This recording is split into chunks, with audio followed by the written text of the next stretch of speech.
అక్రమంగానో సక్రమంగానో తెలుసో తెలియకో తొందరలోనో దొంగతనంగానో ఎదిగని మనసు శరీరంతో గర్భం దాల్చి గర్భం తీయించుకుందుకు దారి లేక తెలియక మరి కొందరు ఏం చేయాలో తోచక తల్లిదండ్రుల సహకారం కూడా ఉంటుంది. పుట్టల్లోనో సందుల్లోనో గొంతుల్లోనో బిడ్డను కానీ రోడ్ల పక్క మురుక్కాలలో పడేయటం, ఏది దారి దొరికితే ఆ విధంగా వదిలించుకోవటం పురిటి బిడ్డను. జాలికొన్న తల్లులు తండ్రులు పురిటి గుడ్డు ఏడ్పు చూడలేక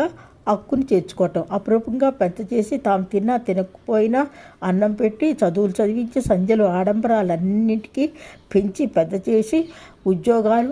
పెళ్ళిళ్ళు జరుపుతూ పొట్ట చేత పట్టుకొని తాము తిన్నా లేకున్నా నోటికి అందించటం, తాము ఒంటికి బట్ట కట్టుకున్నా లేకున్నా పెంచిన బిడ్డను అపురూపంగా చూస్తూ